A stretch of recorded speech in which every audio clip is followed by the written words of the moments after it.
Section 5.5, apply the remainder and factor theorems.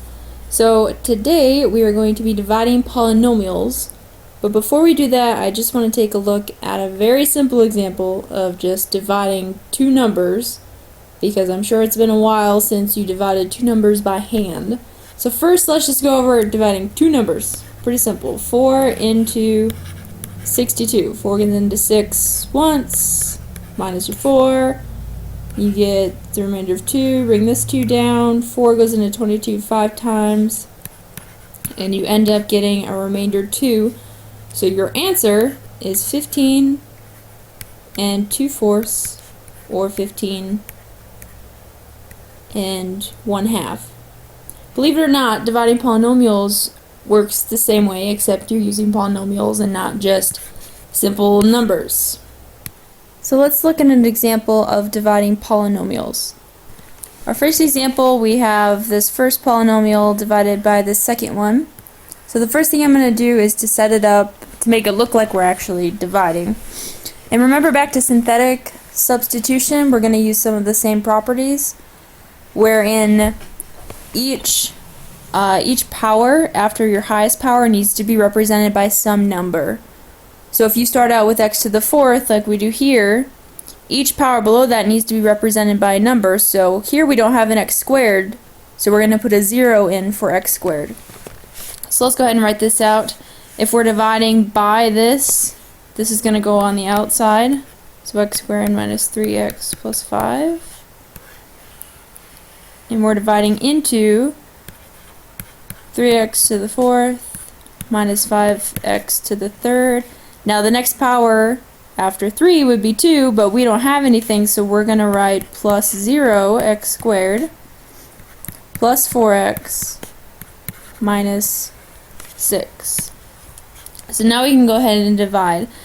How we divide these is you look at the highest powers and divide the highest powers. So you need to think to yourself, what times x squared is going to get me 3x to the 4th? Well, if you take 3x squared times x squared, you're going to get 3x to the 4th.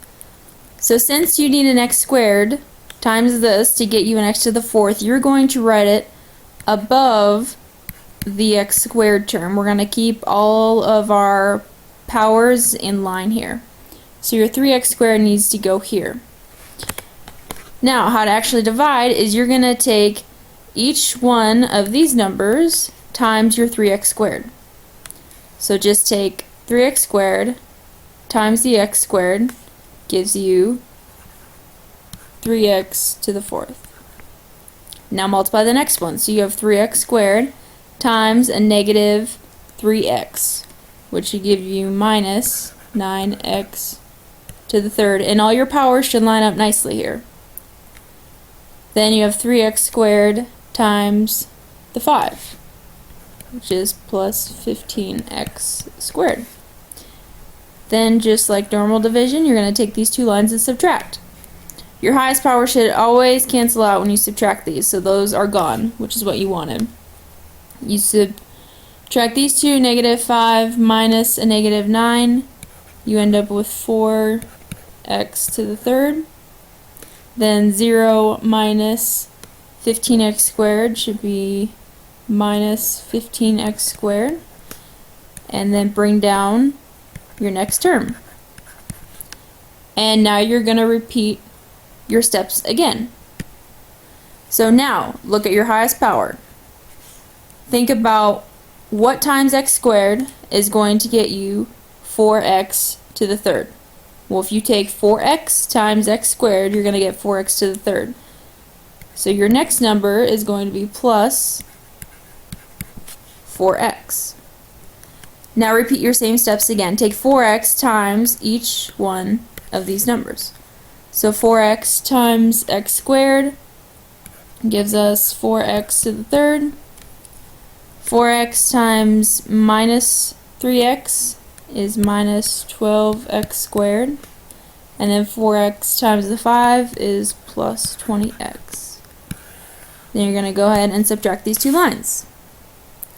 Again, our x to the thirds cancel out. The negative 15 minus the 12x squared gives us negative 3x squared. And 4 minus the 20x is negative 16x. And bring down your last number, and you are almost done. Repeat the step one more time. So you have to think about, look at your highest powers. What times x squared is going to get you negative 3x squared? And I hope you said negative 3. Write that negative 3 up here. And again, take that negative 3 times each one of these terms. So you have negative 3 times x squared is negative 3x squared. Negative 3 times the negative 3x gives you plus 9x. And the negative 3 times the 5 gives you the minus 15. Subtract those two last lines. You should get negative 25x plus 9. Now this is your remainder. So your answer then is this number up here, just like we did when we divided just normal numbers. So your answer, I'm going to go ahead and write it over here, there's more room over here, is going to be 3x squared plus 4x minus 3 plus your remainder over the polynomial you divided by.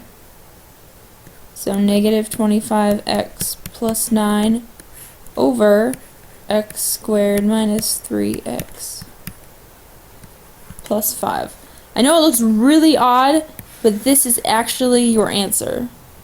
So let's go into what's called the remainder theorem. That just says if you have a polynomial that's divided by some x minus k, then the remainder is just f of k. What that says is the remainder is, if you would just plug in k into your function, that's what the remainder is going to be. Basically, this is just synthetic substitution, but we're going to call it synthetic division now in this chapter. Synthetic division is what we're going to be doing. So if you have this polynomial divided by x plus 2, this is really simple. Set it up like you would synthetic substitution. The only thing is that you're going to flip the sign of the number that goes on the outside. Because just up above we said that if you're dividing by x minus k, well, if this is x minus k right here, x minus k, the only way to get a plus sign right here would be if this was a negative 2. So we go ahead and set up our synthetic substitution, synthetic division, and we put our number out there, represent each power with a number. So if we have one missing, we have to put a 0 in there, but in this case we have each power. So we have 1, negative 3, negative 7, and 6, and those are all of our coefficients if you forgot how to set that up. And then go ahead and start your division process. So we bring this number straight down, multiply these two numbers. So negative 2 times the 1 gives negative 2. And you are always adding these two lines. So negative 3 plus a negative 2 gives a negative 5. Then multiply. Negative 5 times negative 2 gives a positive 10. Negative 7 plus 10 gives 3. 3 times negative 2 is a negative 6. And in the end we have 0. So we actually do not have a remainder in this case. So your answer, when you use synthetic division, always brings down your polynomial by 1 power. So your answer is going to be, these are all your coefficients right here, and you bring it down 1 power. So we started out with x to the third, so your answer is going to start with x squared. So the first term is a 1. So you can write the 1 there if you really need to, but you don't have to write the 1. So we have x squared minus 5x plus 3. And we have no remainder, so this is your answer. And since we got a remainder of 0 when we divided, what that means is that x plus 2 is a factor of the polynomial. Since you divided, the last number was 0, your remainder was 0, that means that the polynomial you divided by was a factor of the polynomial. And I want you to go ahead and write this factor theorem down. And it says that a polynomial f of x has a factor x minus k, so x minus some number, if when you plug in that number you get a remainder of 0. And that's exactly what just happened up here. We divided it by an x minus k, or in our case x plus 2. We got a remainder of 0, so that means that it is a factor of the polynomial. In class, we're going to pick up on this factor theorem, and we're going to do some more examples using the factor theorem.